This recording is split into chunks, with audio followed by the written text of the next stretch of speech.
what's up? Thank you so much for joining today for my next conversation. Today I have an amazing person, Larry Jordan. He's an editor in Hollywood, lives in Los Angeles, and he is kind of known for having done shows on television like NYPD Blue, what was a show that ran for 12, 13 years. He worked as the editor of Fallen with Denzel Washington, a couple Sylvester Stallone films, and now he just released his latest film, Naked, on Netflix. And he gives us some cool insights about how Hollywood works and how he approached filmmaking. And lastly, how he wants to pass that on to, the next generation. Without further ado, let's just jump right into this beautiful episode. Okay, let's go. How are you doing? Okay. How are you doing today? Good. How are you doing? Very good. I'm really looking forward and excited to have this conversation with you. And thank you so much for doing this. I really appreciate that. Oh, my pleasure. Thank you for having me. Sure. So I don't know, everything is like freestyle with me because, I'm a curious person and I don't know, I interview people and I want to know how did they do their stuff, their craft. Where should we start? If I ask one of your best friends and I would ask him, who's Larry Jordan? What would he tell me? Larry is kind of a idiosyncratic, creative guy who loves the film business, or loves editing at least, and kind of entrepreneurial. And I don't know what they'd say. They'd say he's kind of a nutcase. In what way? In what way a nutcase? Why a nutcase? Well, I think that, I sort of don't see the world the same as a lot of people. I sort of come from a somewhat, well, maybe some people, I come from somewhat of a, skeptical kind of approach at my age. And, I kind of feel like there's a lot of people out there trying to pull the wool over each other's eyes. And I have a pretty low tolerance for bullshit. And, it's like... I just kind of like to do my thing and, be left alone most of the time. Hey, that's why you're an editor. No, that's perfect. That's what editors are. It's Exactly. a little bit similar. Editors are similar to, I can imagine, maybe not as nerdy, but like in the direction of computer programmers. Like being by themselves. Maybe, definitely. It's very highly technical, right? Yeah, it's kind of highly technical in the sense of until you sort of make it second nature. And once you make it second nature, that frees you to be very creative. And, Right. If you kind of like put the technical behind you, like, I teach this course, me and my partner, Richard I Sanchez. saw it. Tell me about it. Yeah, well, we train people to become assistant editors. And, that's a very technical job, but the objective is to master those skills, become a great editor, assistant editor, and then you will have, from my experience, a better opportunity to become an editor. Because you're the right hand person to the person in charge, and they develop a lot of trust in you. Because you can solve problems, and there are always problems, technical problems in the video and editing world, and film before that. And, you become trusted, and you develop your creative, voice and skills. And, but once you learn, once you begin to start editing, the technical really falls by the wayside fairly quickly, because you're focusing on the craft, the art form of it. And, It's not so much about the computer program, really, right? Like the master of the computer program itself is what takes a few weeks, months, whatever it is. But then really this distinction between someone who is really good and someone who's just good is really in the art form of putting it together. Is that what you're referring to? Yeah, exactly. I mean, like I say, you forget the technical and you really start focusing on, what you're doing. You're creating a story. You're crafting performances. You're solving problems still, from a technical point, but it's a different technical point. It's more solving the problems that they might have encountered on the set. The actor not reading the line right, the camera not being in the right place or the right size, or the story not working over a 90-minute or a 2-hour period of time and what have you. So it's a different set of problem solving, but it's still fundamentally that you're crafting this story, and it has nothing to do with what you might have done as an assistant editor, or very little to do. Tell me, how did you get actually like into this whole thing? I read up on you, and Marguerite sent me a couple things. You're coming actually from a filmmaker family, right? Walk me through why, like, Yeah. I'm from a musician family and I'm not a musician anymore. Like, I started there, but what happened? Give me a little bit, people who don't know you, your background. How did you get into being such a prolific editor? And we get into it more in detail. By the way, I just wanted to, sorry that I interrupt here myself, is my crowd, most of the people are really interested online. Oh, no, the other way around. The most offers of those type of talks is just like, oh, how do you edit? And what are the creative choices you do? And all of this. And while this is very important, one side has been, as far as I'm concerned, has been missing is kind of this whole back end thing. You're not an editor just because you are skilled and you are very artistic and technically kind of inclined. But there's this whole thing of what is even the roadmap, even arriving where you arrived, right? With whom are you talking? Who are your producers?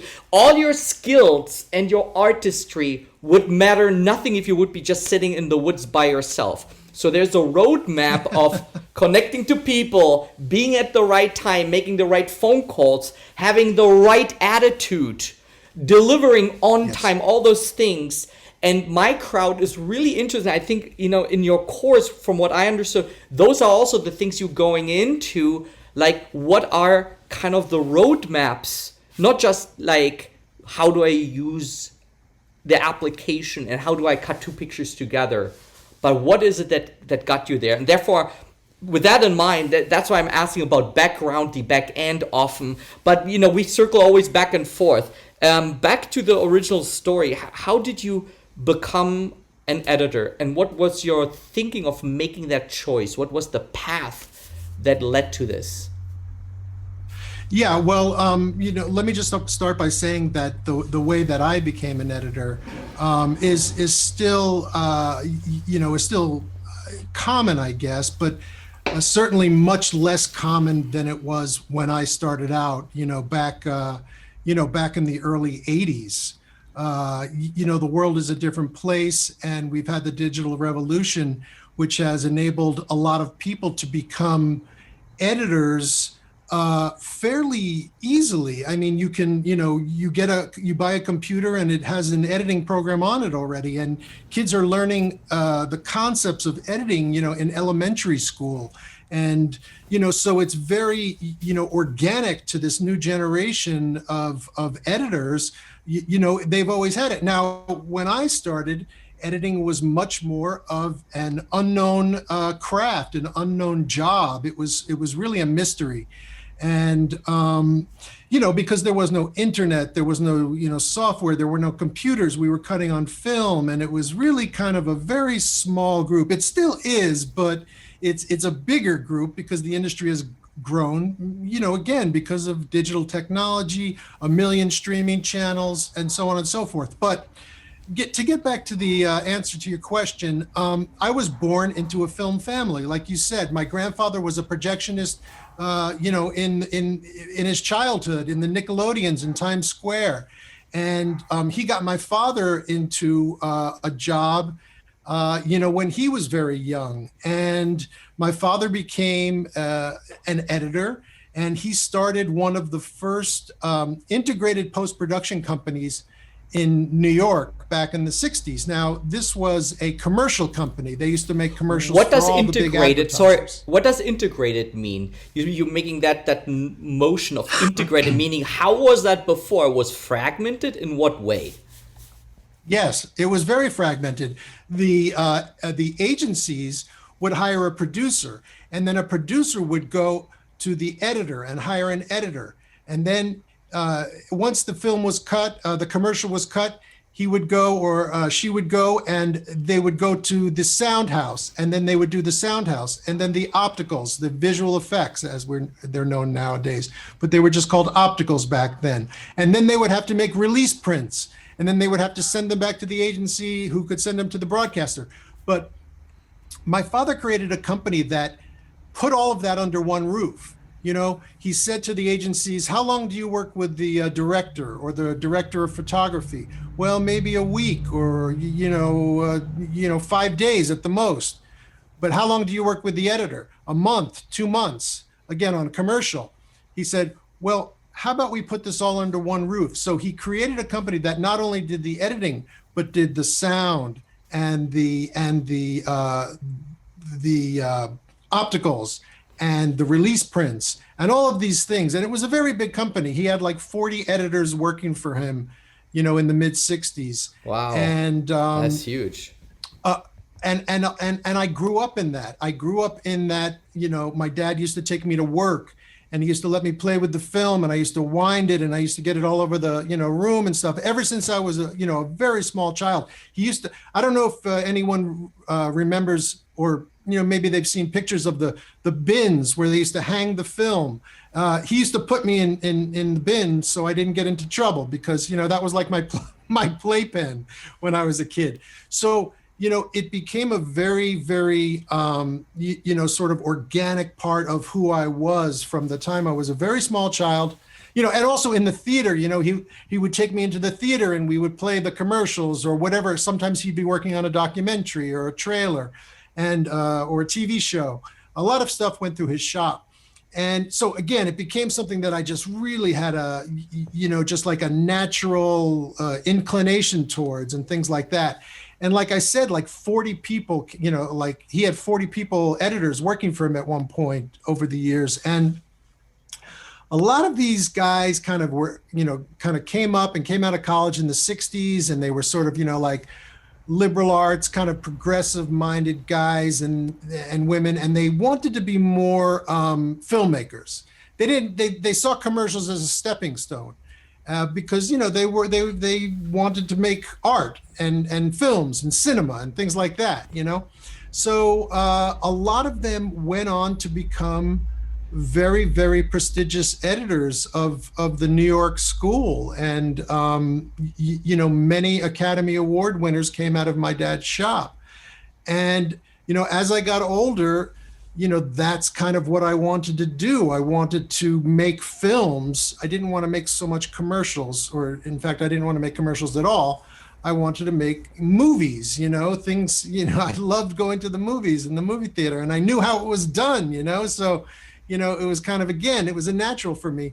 So, that's how I got into it. And, I found myself connecting with a lot of these people. Once I really wanted to get into the film industry, a lot of these people that came through my dad's shop many years later, helped me get my foot in the door, Right. And again, that was then, and that was my path. And it's very different now, although fundamentally it's still the same. It's based on relationships and the relationships you develop. And it's, the ways you develop those relationships might be different now, or, it's different now. Can you dive into that? Can you contrast that, how it was for you back then? I see this is a perfect segue you're doing into the back end. Like, how did you do this back then? How is it for an editor who's let's say not a newbie, but let's say someone who has something under his belt a little bit, but wants to kind of break, let's say, as you mentioned, from the commercial industry into the movie industry? portray those two sides between what you experience and how you experience what's happening today? Well, that is a good point, and I'm going to be able to illustrate something that's really important. Sort of jumping off from what I was saying was, it's so much about your network and your relationships. Excuse me. Now, if you start off in the commercial business, the editing world, as small as it is still very siloed. And, you have commercial editors, trailer editors, promo editors, sports editors, feature film editors, television editors, documentary editors. And what happens is your network, if you get your foot in the door in any one of those areas, your network is going to build with people in those areas. So making the jump from commercial editor to feature film editor can be tough depending on how long you do it.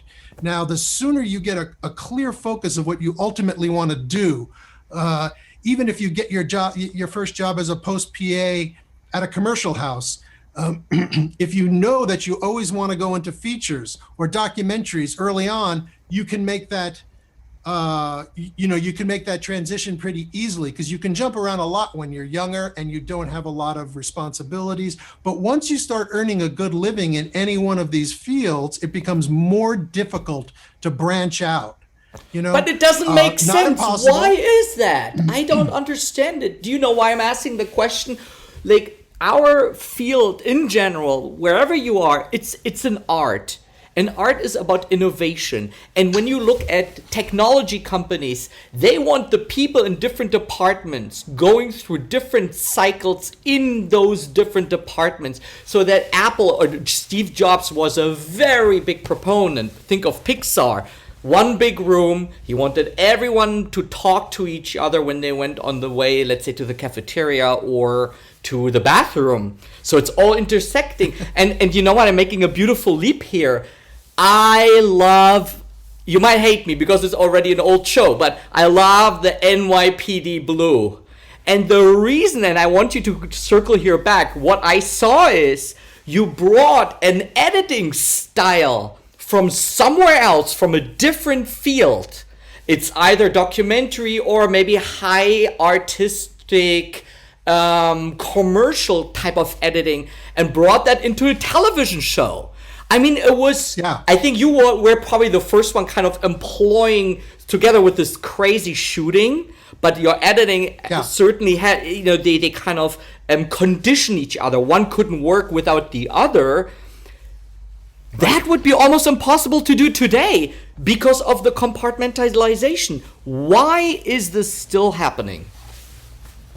Well, it's just, again, it's the nature of the individual businesses and the network that you develop in those businesses. I mean, people, producers or directors who hire editors, they want to feel secure that they're hiring someone who has not only worked on 30-second spots and 60-second spots, but who has worked on a 2-hour movie and can solve the problems, the unique set of problems that come along with being on a 2-hour movie. Now, there's no, there's no hard and fast rules. Like, look at David Fincher, for example. He worked with a group of editors that came out of commercials, Angus Wall and that group out of Rock, Paper, Scissors. So, he was looking for, probably those kind of, aesthetic, sensibilities and styles that he could get from his commercial guys. And, he was willing to, take the leap. And, he probably had, I'm sure he had enough confidence in himself that, he knew how to craft, a 2-hour film, and these guys would catch on. So, and I don't know the exact specifics of what happened, but I'm just saying that it happens, it's not all or nothing. But generally speaking, your average producer and director will want to have people who have kind of a proven track record. It's somewhat of a security blanket. It's somewhat of, and the studio a lot of times will have input on that. They will want someone who has a proven track record of delivering feature films, not commercials. It's a much harder sell. And that's another reason why it's harder for newer editors to get a break, because, if they don't have a lot of credits and they don't have a director who has the clout to go to bat for them, it's going to be a tougher sell to the studio, especially as you go up the, budgetary ranks and production sizes. When you are starting to get into the $100 million, $150, $200 million budget features, they're going to be very reticent to hire someone who doesn't have, a list of credits and a proven track record. Let me get back to something you go ahead. Just real quickly. No, you go. I follow your trail. I love your trail. Go. Just to kind of address that, yes, the director Gregory Hoblit, who came out of television but he had a very specific intention in terms of the shaky cam and the commercial and documentary style of NYPD Blue. That was very intentional in terms of trying to make it more stylistic with that time when those kinds of commercials were starting to really, kind of permeate the airwaves. And that gave me a lot of freedom to kind of, to jump on that and do things that, I might not have done, on under a more different leadership sort of. Yeah, exactly. During like a static camera here and a reverse here and the camera was moving and there was a lot of dynamic kind of material that he was delivering. And I was nominated for an Emmy and an Eddie for that first season, for that pilot of that show. And and it was different. I think that a lot of people from the old school, and there was a lot of older school people around back then, and I didn't win it. So I think that they were kind of like, this isn't neat editing, this isn't, so we were really, Greg was really sort of breaking new ground there, and he was allowing me to break new ground. And then, for years, that style, continued. And I think it even continues today to, a certain extent. So it's just quite often it's the director who sort of, most of the time with good directors, sets the tone and sets the style. The tone is better, yes. And you kind of are able to jump off from there, and then it becomes this really, hopefully it becomes this really sort of creative dialogue between you and what you can do with the material. So as editors, that's kind of what we do. I want to interject here because I have to tell you, so when I want to kind of tell it not to you just, but also to our audience that sits with us. I watched NYPD Blue with my wife late at night. We saw it was kind of the 90s, and we thought, we watch maybe 15 minutes and then we'll get it, right? And so I have an idea, in that segment what you did there. We were at, I think, episode 2 or 3. It was already 12:30. And we couldn't stop watching. And the stop watching is not so much just the good story, that's a given, but it was really the fascination of this style that you and Greg kind of brought in and utilized. And I would even say, I think most people, say in today's day, the millennials and whatnot, they don't go back into the 90s or 80s and watch that stuff. And I think we are all kind of inclined. We want to see what's today or maybe 5 years ago max, right? But who watches Casablanca still with that same fervor that the people went to the cinemas back then? I have to tell you, right. NYPD Blue had that effect on me. And I am sad to say that I feel like film has in some way let's say at least television, not much evolved from there. You guys have brought something so novel and so radical and interesting, and it's also engaging and emotional on a visual, conceptual level. it went back actually to the static filmmaking. Is this just my observation, or what would you say? Who created that? Styles are always changing, and there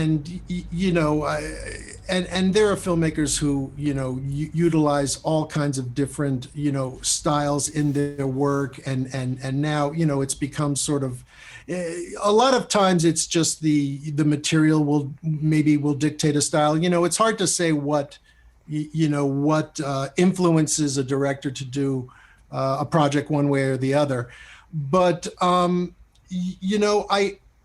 I do think that it's sometimes harder to find the good material because there's so much material out there now. But I will tell you, I think that there's some just absolutely fantastic material.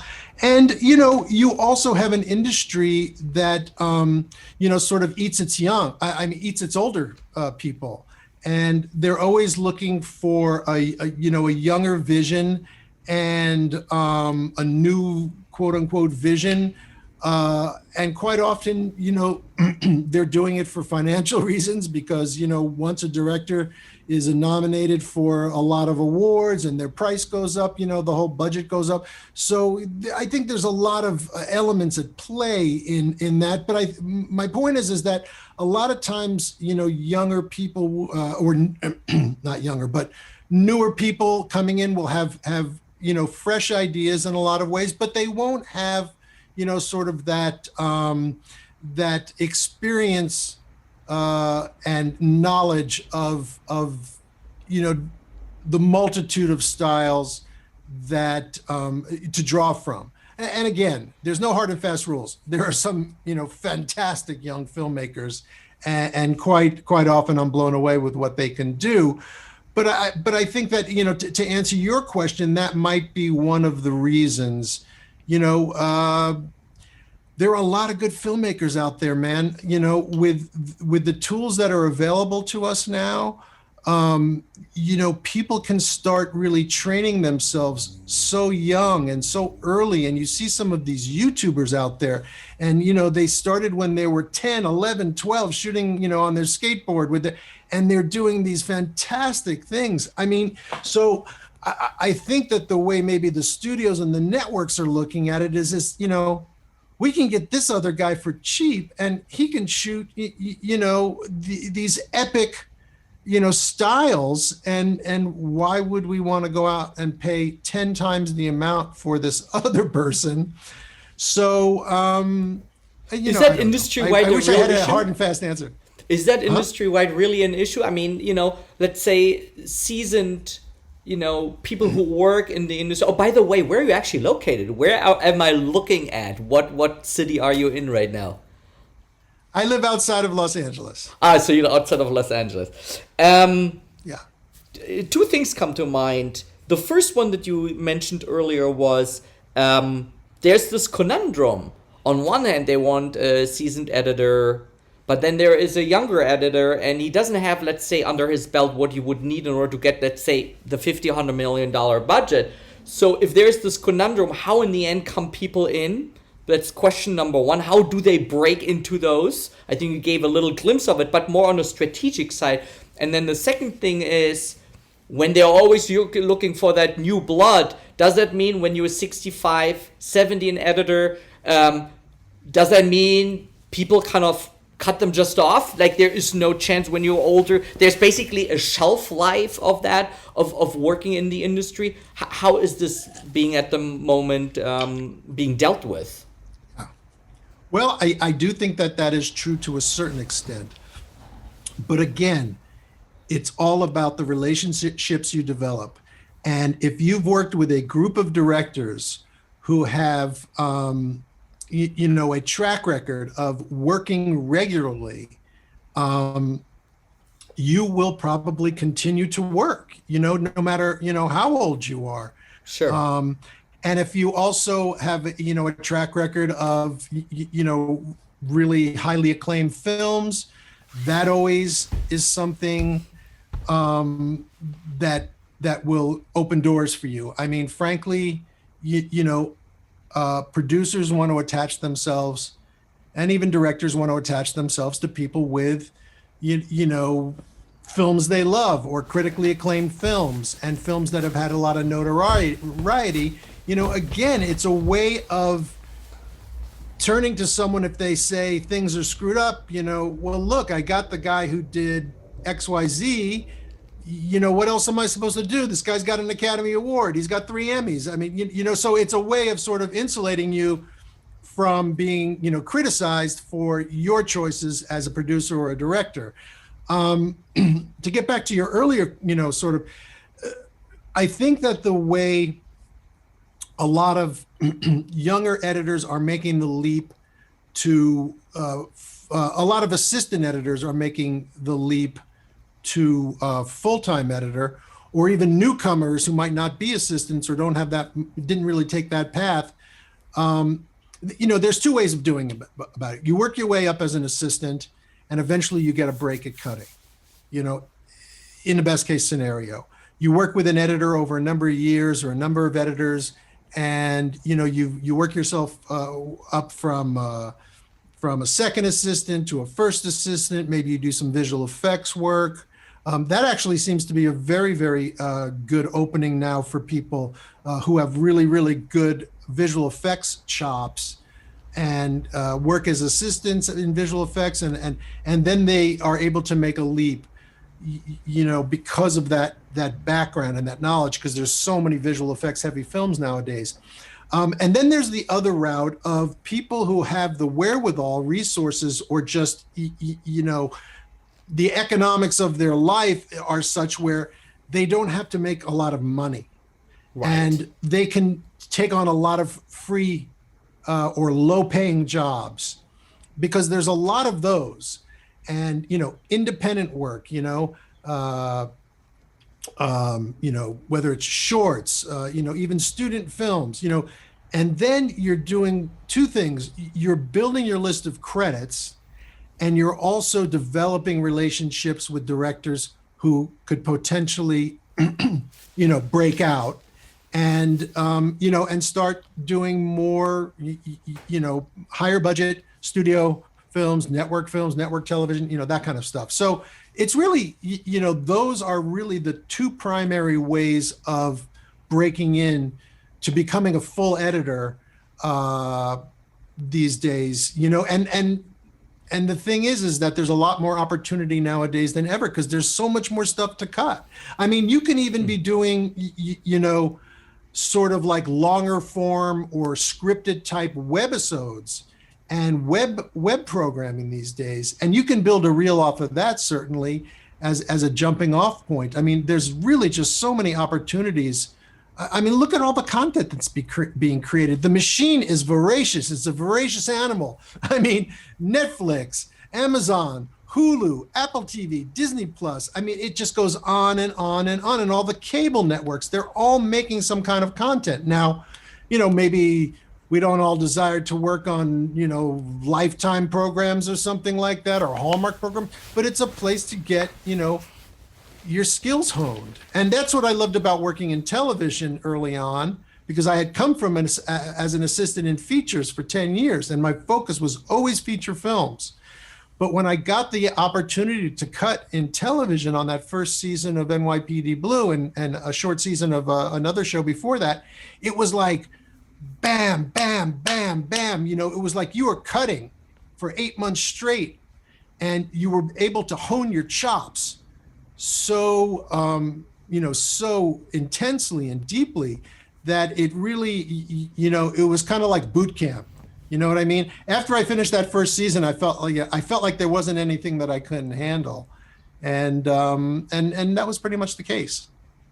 How many, we come always back to NYPD Blue, because it was really like setting off a lot of things in the television world in general, and it was probably maybe after The Simpsons and maybe another show, I forgot, the longest running show. How many seasons? That was insane, right? What was it? Yeah, it was like, I think it was 12 or 13 seasons, and for crazy. For a live action show, that was really, 126 Emmys the first season, and yeah, it was an amazing thing. I did 9 of 22 episodes the first season, and worked with a lot of great people. And you mentioned The Simpsons. I was there on the first season. I was there on the last season of the Tracy Ullman Show, and that was the first season of The Simpsons. And that was an exciting time. Tell me about it. How did Of, it happen from there to there? Like what was the move? Well, it was at that company, Gracie Films, Jim Brooks' company, and he had sort of taken Matt Groening under his wing, and I remember when Matt Groening had a comic strip in the L.A. Weekly, the free newspaper that you used to get to find out, sort of like the all of the arts and culture and politics on the progressive side in L.A. back in the day. And he had this funny strip, Akbar, and I forget what it was. But anyway, they developed The Simpsons out of that. And The Simpsons started as these short pieces on the Tracy Ullman Show. And then I guess I really wasn't involved on the development side. And I guess they, decided to develop it into a series. But I remember them making that first season, and it just went through the roof, man. It was just insanity. And, to think about that show and the run it's had is crazy. Yeah. I mean, isn't it like 20 years or 25 years? Yeah, something like, they don't age even, and we all age, and then we're still looking at 4-year-old Bart, and so. Going back in your career, is there anything when you look back that you would have done differently? If it's so, what would it be?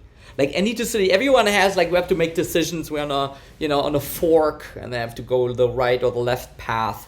And, when you look back, your father did do something different than you do today, right? He was more on the operational side, built that, there were editors working for him. He was kind of probably more on the business side of things, as far as I understand from the little snippets you shared. Now you looking back, and you today here, looking back, is there anything you would have decided differently or done differently? Well, hindsight's always 20/20, so you can pick out a variety of events that you might have done differently. But I really don't look at it with any look. We're human beings, and we have these feelings and emotions, and sometimes, some days you might feel like regrets about one thing or another, but I'm in a place in my life where I'm pretty happy where where I'm at and what I'm able to do. Did I ever get to cut the kind of films that I really wanted to cut? The ones that inspired me to become an editor? Not really, Really? Talk to me about it. Why? What happened? Because we all start somewhere. Yeah. I mean, my influences were, films of the late 60s and the 70s. Those were my Can you really name me strong some influences. Can you name me Well, some that had an Godfather, impact? Yeah, the Godfather, a lot of the films that came out of those New York editors that I was talking about, like Richie Marx and Dede Allen, and people like Craig McKay, who did all of Jonathan Demme's films, films like I loved Dede's films, Dog Day Afternoon, even back to The Hustler, with Paul Newman and Jackie Gleason, and Bonnie and Clyde, the films that really explored the human experience. I think that they wouldn't be so much, popcorn films. They were really more, sort of artistic explorations of the human conditions. Those. But what happened as as I came into my own as an editor, they stopped making as many of those films, and the auteur sort of theory, went away. And through a series of circumstances, I started cutting some comedies. And I quickly got known as a comedy editor.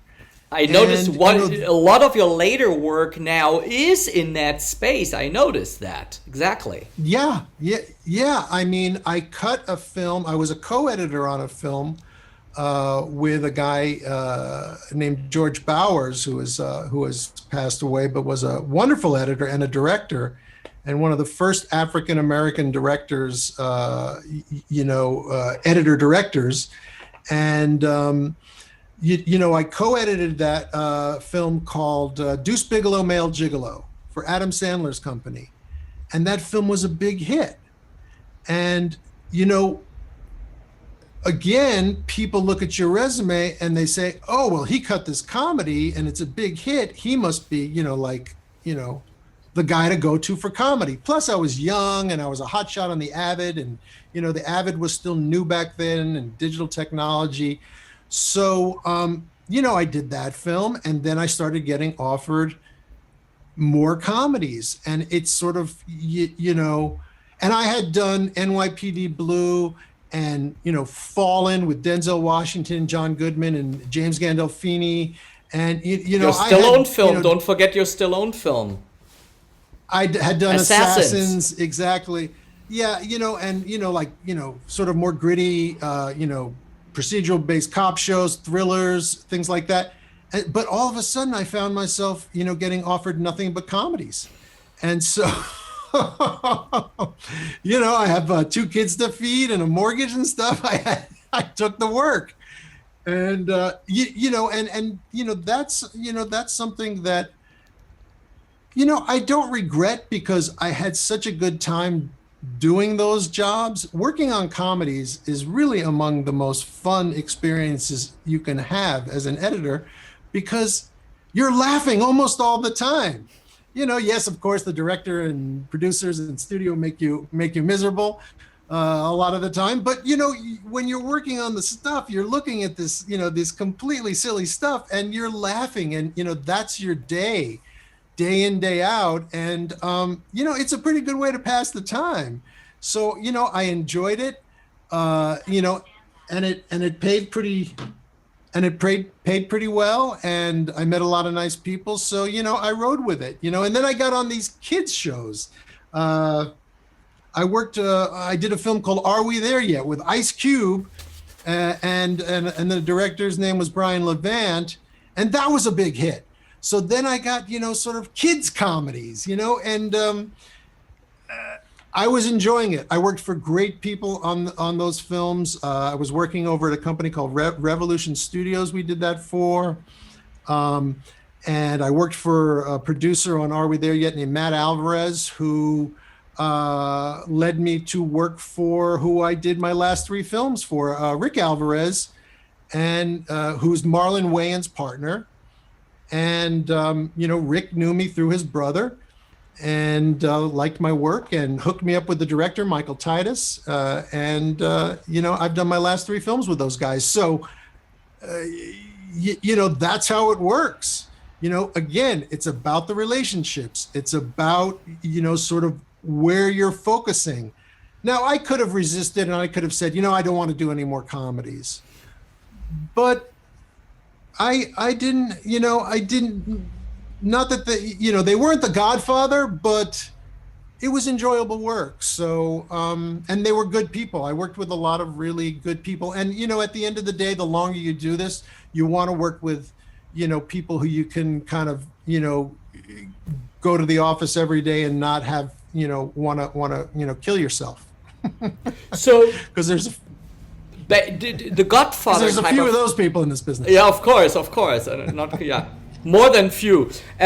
So if someone in my audience wants to become the Godfather editor, how is his path eventually different than, let's say, yours? Because it seems, from what I heard, is everybody starts out, and this is like a little bit in healthcare, everybody starts out altruistically in a way. We want to help people, and then all of a sudden they are caught between the outrageous charges of a hospital and the insurance companies and don't know what to do, and the altruism falls all away, and now it's just about the practical type of day-to-day stuff, making money, getting the day over and stuff like that, and we all fall into those traps.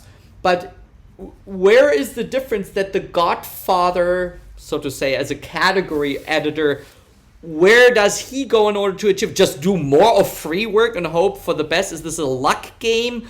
Or is this something this can be in some way tactically or even strategically kind of approached? And if so, how? Yeah.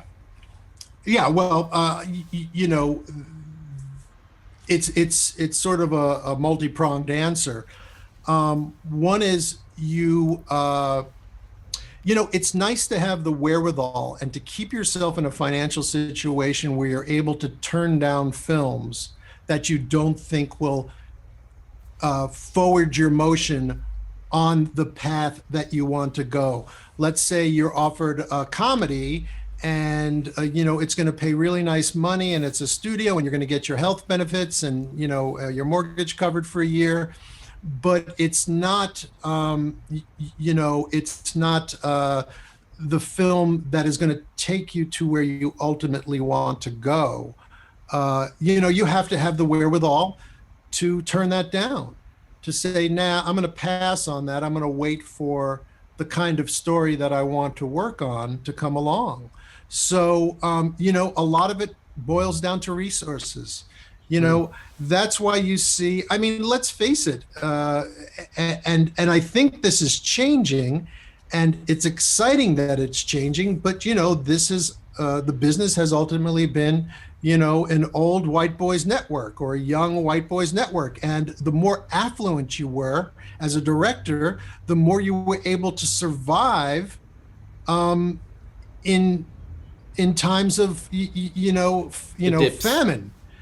The dips, you know, sometimes it takes a director, especially if they're a writer director, you know, it takes 5-10 years to get a movie off the ground. How do you survive during that time unless you have some sort of, you know, trust fund or resources, or, you know, want to live, you know, very, very frugally, like, you know, a Spartan.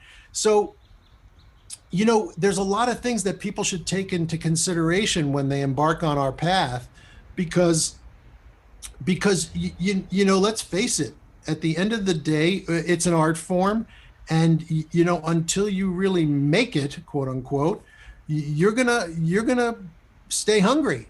And again, a lot of times the more altruistic or you know, passion-based projects are done on a shoestring budget.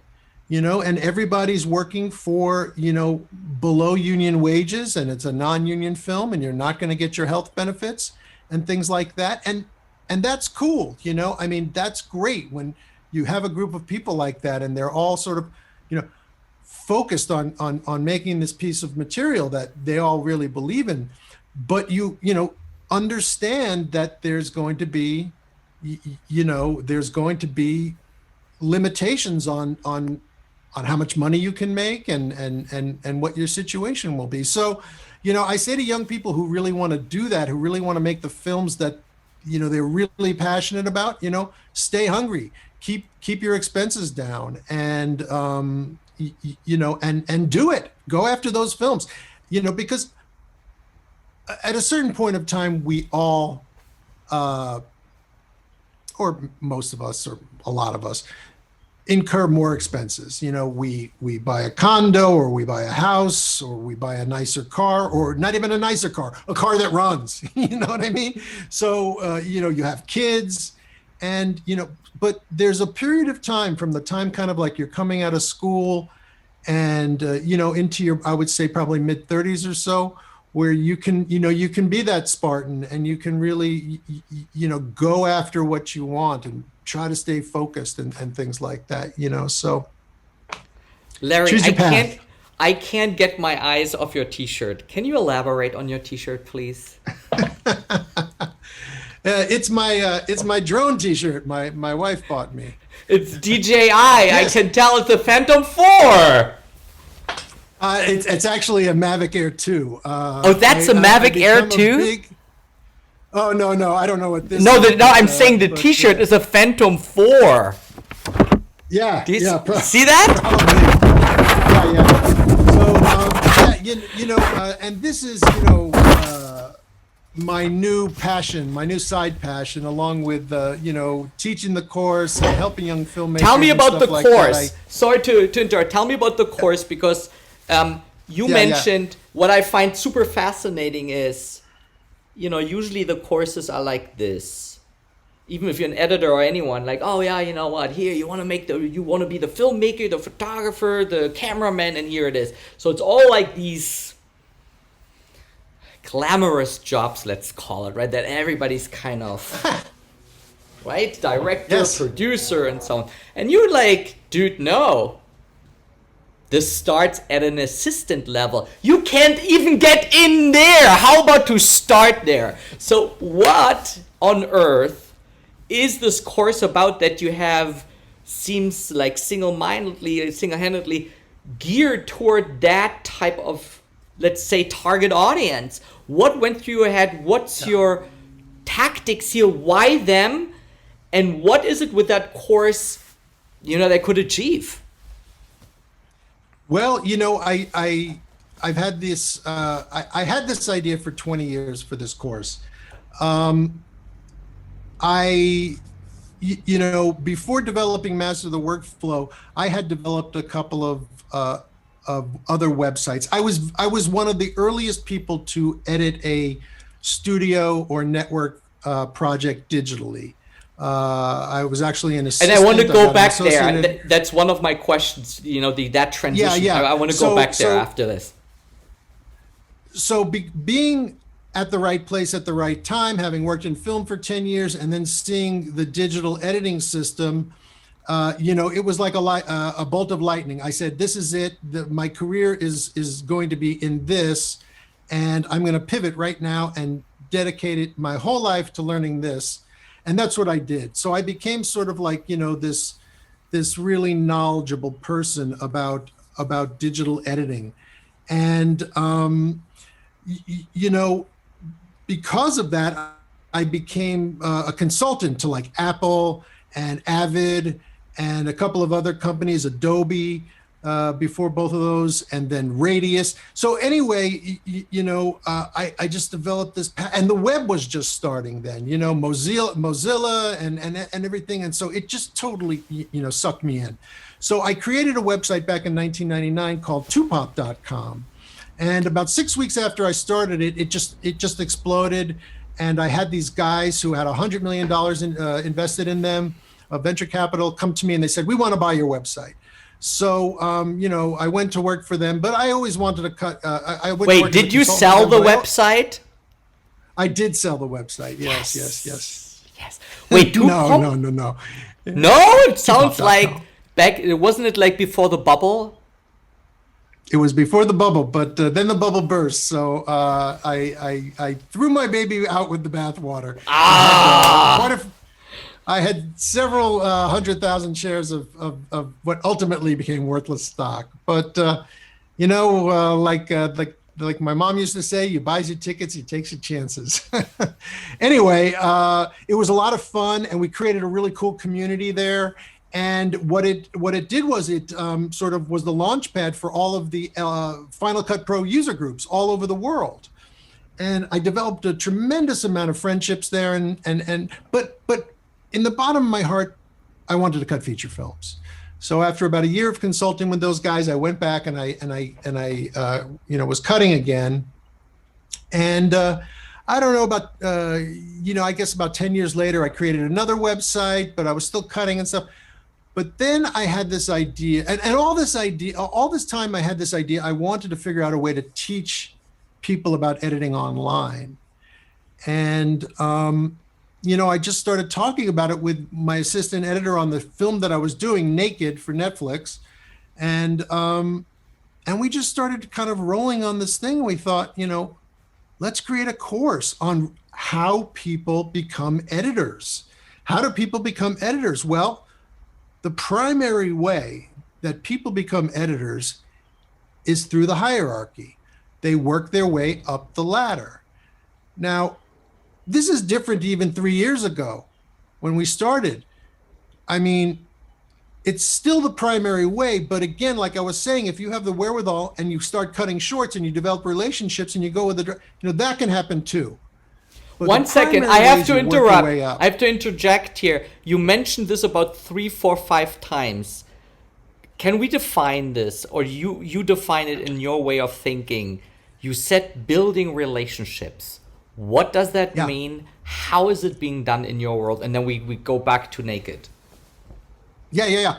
Well, building relationships. It's the people that you work with. It's the What people is it? that you Parties? work Is it for. phone calls? Is it cold calling? Like how? In what way? Well, it used to be cold calling. That's how I got a lot of my early jobs. We'd read the articles in the Variety about films in the future, films in production. I would call. And But what would nowadays, wait. And what would you? Can you walk me through your script? What would you say? You call, pick up, say, "Hi, I'm Larry," and Well, I had some good breaks because as an apprentice editor, which is sort of one step above a post-production PA, but it's a union position which has somewhat been eliminated because of digital technology. I was an apprentice editor on Terms of Endearment in 1983, and then Buckaroo Banzai. Now, Buckaroo Banzai wasn't such a big hit, but Terms of Endearment was. And again, even if you're the assistant or apprentice editor on a film like that, it gives you a certain amount of cachet. People want to be associated with it. So I went into my cold calls with, I see you're doing a new film and I'm an apprentice editor looking for work. I just finished working with Richard Marx, who was nominated for an Academy Award on Apocalypse Now. And I want to know if I could get on your crew. So, if you come, armed for bear, you're going to have a lot more luck than if you're just, you got nothing. So I had this credit, literally 1 or 2 credits. I had done some sound work before that as an apprentice sound editor, but, I had relationships with some of these people, and it opened up a lot of doors. And it got me a job with a wonderful editor who I love, and she's just Lindsay Klingman, who was one of the editors on One Flew Over the Cuckoo's Nest, was Milos Forman's editor for a long time, and then when I got to know her, she worked for Charles Shire and Nancy Myers. We did a film called Baby Boom together, and then she went on to become Danny DeVito's editor, and then Jodie Foster's editor. And, I worked with her with Jodie on Little Man Tate also, Jodie's first directing job. And, that relationship started with a cold call.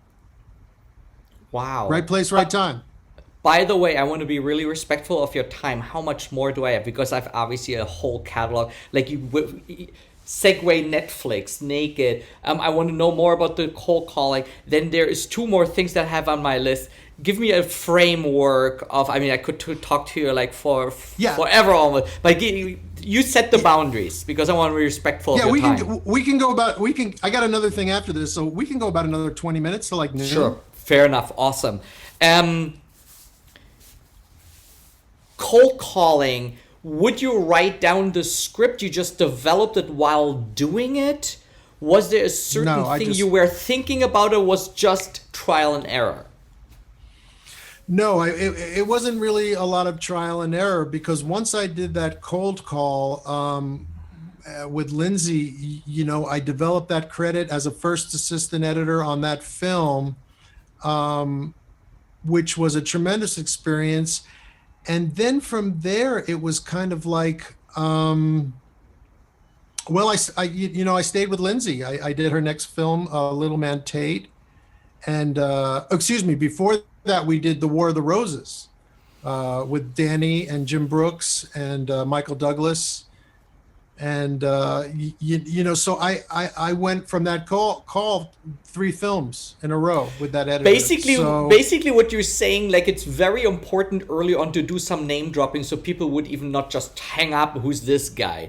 But I think what I heard from you is you immediately said, Richard Marx, Apocalypse Now, award-winning, and I was his right-hand man or assistant or whatever. Is that something I was his...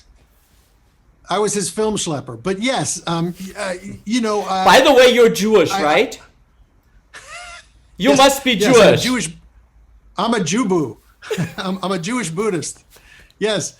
But the thing is, you have to, you know, be authentic about it. You don't want to drop names in sort of a, you know, in sort of a way that might be off-putting to people. You want to just say, you know, this is the team that I worked with, and that's what I did. And you know, I think that when I was that age and I made that call, I was, and I still am, but it's shaded, not jaded, shaded by many, many years experience. But at that time, you know, I was probably 23 years old. I was so passionate and so fired up and so excited just to get this person on the line that, you know, I know that my passion for filmmaking and for working for her came through, you know what I mean?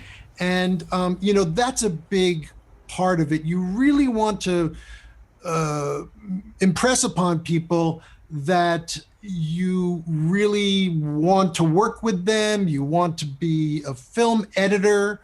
You know, a mistake a lot of people do early on is, you know, they say, yeah, well, you know, I want to work with you, but, you know, ultimately I'd like to be a writer or a director. You know, film editors don't want to hear that. And second assistants or first assistants who you might be applying to through, you know, they don't want to hear that. They want to know that you're into the battle, what is in front of them, which is 100% focus on being on the film crew and making the film and solving the problems that are involved and working the hours that are involved, you know?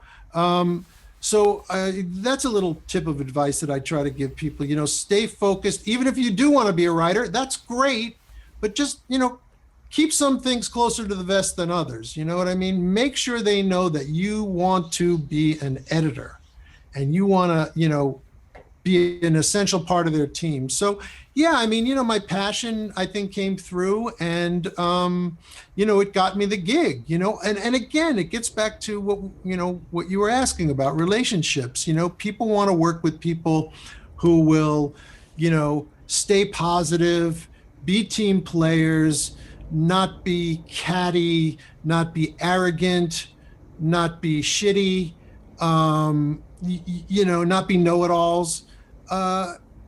You know, people want to work with, it's a long work day, you know, sometimes 10, 12, 14 hours a day. And you want to be with people that you know, enjoy being with and, you know, give you space when you need space or vice versa. So that's Larry, what building relationships is about for me.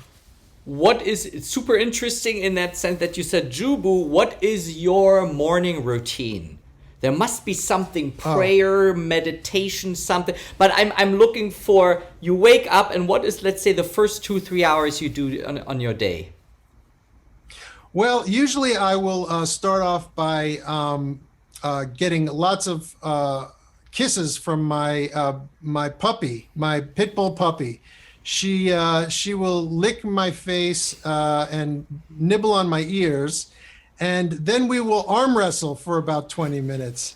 She loves to nibble, and my arms are finally healing up from her puppy days.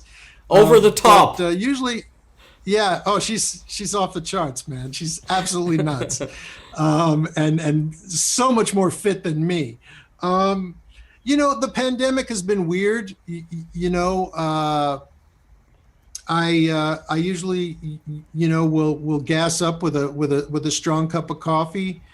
Some days I'll go out and I'll take the dog to the park and have her run around, get her worn out a little bit, and I'll walk around the park a little bit. I've had some physical issues from sitting in the editing chair for 30 years, so I can't do some of the things that I love to do as much. You know, I used to do a lot of cycling and things like that. So I try to keep active, but pretty much, you know, I hit the email. I try to respond to anything that I have to. I'm really unorganized, you know, and if I could have an assistant editor for my life, that would be fantastic. But, you know, I try to keep everything in my head as organized as possible. I can't tell you how many books I've read on productivity and organization, and it goes in one ear and out the other. It's just not me, man. What do you want me to tell you? I sort of take it as it comes, and I sort of put out fires as they come. And I'm working with a few people right now. Well, first off, on the business end, I'm working on developing some more courses, and we're developing a couple of products. So I dedicate some time towards that. And then, in a nutshell, what is it about? Can you tell us? Can you let us in? What is it about? What you were develop? Yeah, the new course is the most immediate course that will be coming hopefully in the first quarter or first half of this year will be Adobe Premiere Pro for feature films. And it's specifically aimed at people who might have more experience on the Avid and, the transition to Adobe Premiere Pro. And I've got the guy who did Terminator, the last Terminator film, and he was on Deadpool 1, both which were cut on Premiere. He's the one who's teaching the course, so I'm really excited about that. And we're developing a couple of products that we already have out there, but we're going to migrate them to hopefully, if everything works out, to SaaS-based products. So they'll be web-based. Sure. One is a digital line script, which is really cool because we've been dealing all these years for the last 70 years with line scripts and binders that are this big and this thick, and why shouldn't they be on the computer in a PDF? So an editable and searchable PDF. So that's another thing, and then there's a couple of other things in the fire. And then, of course, running the whole thing, I've got a couple of people, a couple of writers who work for me, and they're all over the world. And this is really cool. I got a couple of people in Europe who write, and then I've got a guy in Toronto who does my Facebook marketing and Google marketing, and then I got a couple of people in India. Well, one person in India and a couple of people in Pakistan just most recently who helped me with the back end of the website. Cool. And I really enjoy that stuff. I've always had this passion for the web, and it's really fun. And I'm kind of, quite honestly, Shmuley, I'm semi-retired now. If a gig comes along, I'll take it. If I like the people and it fits right. But right now, I'm actually cutting a film for a student of mine, a guy I met during one of my lectures. And wow. I just, I liked him, and I'm cutting it in Adobe Premiere, and it's the first feature that I've cut in Premiere. And, it's just, I kind of try to do what I enjoy these days. Life is short, and, you get to a point where, you get to a point where you just want to, you kind of want to just do what you want to do. And, as much as I love collaborating with directors and stuff, it's nice to not have to, well, no one's driving or commuting nowadays to an office, but it's nice not to have someone sitting over your shoulder all the time and telling you what to do. It's nice to kind of do your own thing. So I'm digging that. Now, and I'm trying to make more of my own little films, with the drone and my dog, and I just bought a gimbal. And which one did you get? Which one did you get? I got the DJI RS2. I'm a yeah, I got it too. It's in the mail. It's coming today. Same here. Awesome. Great. Yeah, I put it on a Komodo. Oh man, cool. Yes, on a Komodo. That's the whole thing. It's like people say to me, like, if you were coming up today, would you do something differently? And abso-freaking-lutely. I'd be making films, man. It's like I'd be out there making my own films. Not that I don't love editing, I do, but when I was young, I did try to put together some shorts and think about it. You had to have 16 millimeter, you had to have film, you had to have processing. It was so much more involved and so much more expensive. These people are out there and they're shooting incredible work on their iPhones.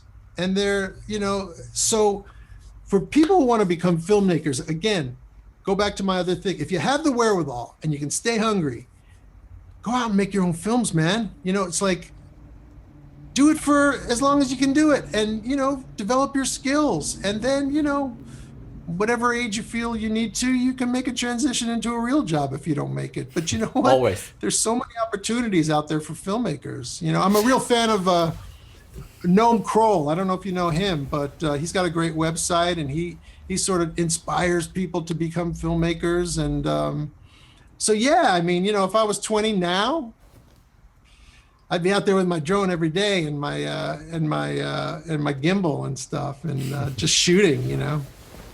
My almost last question, although that's always a lie when I say this, but it's kind of introducing the coda of something. You mentioned Netflix. Can we go back there? I think a big question sure. that certainly I have, but that I get also asked like in my surroundings. How on earth do you make it into Netflix? That is still a mystery. How? Well, there's one of two ways. You write a great script or you make a great movie. Are you familiar with Matt D'Avella? No, I'm not.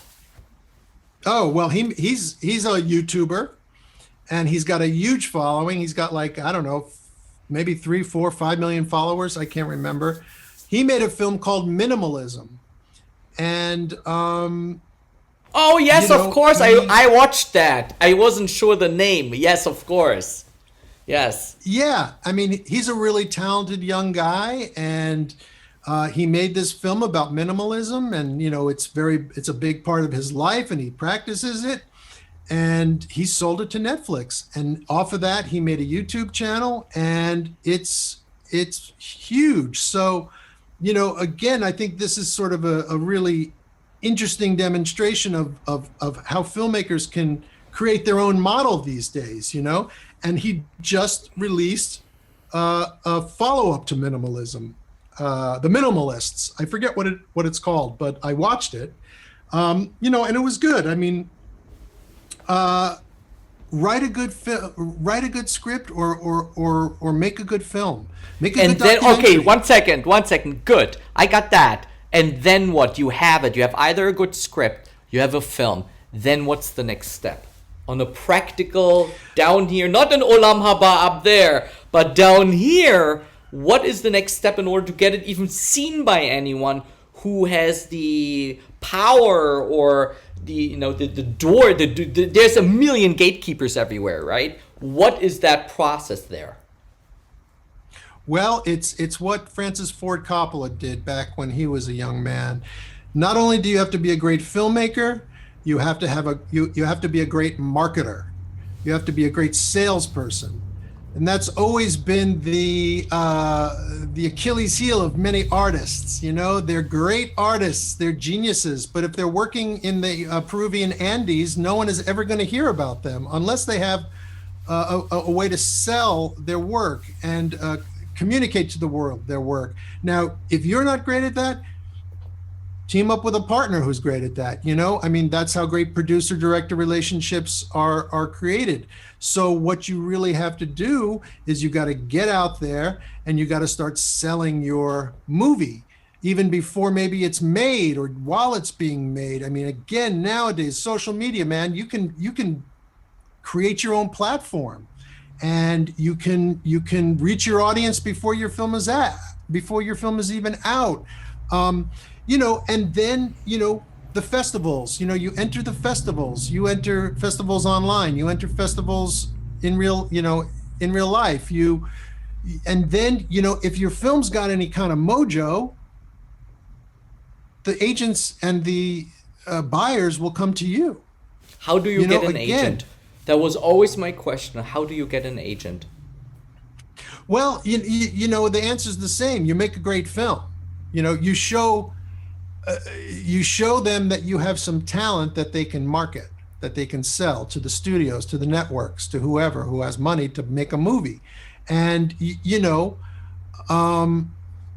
quite honestly, it should be good, but it might not even be that good. You know what I mean? It might be just okay and professionally sort of produced and well executed.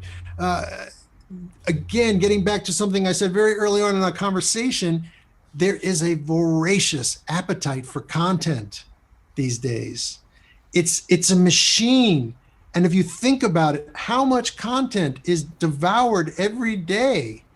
And it's not stopping anytime soon. In fact, it's going to continue to get, to grow. What are kids looking at on their phones? They're looking at content, I mean, and what are people doing at the end of the night? They're streaming on Hulu, on Netflix, on Amazon, and everything. I mean, we're really entering a time, I think, a time of tremendous abundance in terms of content creation and opportunities for creators. So, if you do some of the things that I just mentioned, or follow some of those steps, I think that you got a good shot. But I'm not saying it's going to be easy, but if it's worth giving it a shot, if that's what you're really passionate about. I mean, like I say, what else are you going to do? Take a job in an insurance company? For sure. Awesome. So, hey man, thank you so much for doing this with me. Where can people find you? Where should people in touch with you, check you out, your course, whatever comes? Tell me about it. Yeah, mastertheworkflow.com, and if anybody wants to shoot me an email, info@mastertheworkflow.com. I'm happy to answer anybody's questions, mentor anybody, and within my abilities and time frames and stuff. So nice. I'm happy to help people out. Yeah, I enjoy it. Is this something in your industry, in your field, in your you're the first one I hear very much in many pockets, especially in the startup, mentorship apprentice is kind of the older fashioned way of, but in the film world, not so often. You're the first one that I hear that word actively being used here in your context again. Is there something missing? Is this something that you see could be done more, or it is there? It's just maybe called something different. Well, just to quickly answer your question, I mean, I think that, that model existed in the old days when you worked under a certain editor and you learned from them. You were, an apprentice for them, and they really kind of, sort of taught you what could be taught, and then you would go out and do it yourself, and they would give you feedback and things like that. And, that's that kind of went away with the advent of digital, because we're also siloed, and assistants are now so, heavy into, dealing with metadata and things like that. But I do see it starting to happen more out there on the net. There are different groups that are offering mentorship. I think Facebook, and if you do the searches on the film groups on Facebook, and whether it's cinematography or editing, you will find those things starting to pop up more. And in fact, we are going to be offering our program through the Academy Motion Picture Arts and Sciences Academy Gold program. Hopefully this year, that's the plan. We're supposed to meet in July, and there will be a certain amount of people who get accepted into that program. We also offer our program through the ACE internship program. We just recently offered 3 scholarships through Edit Girls. Check that Instagram handle.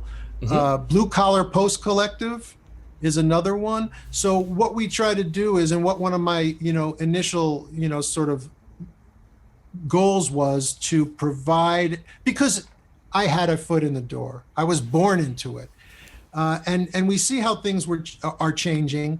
And, to provide opportunities for people who have, historically had, barriers to entry.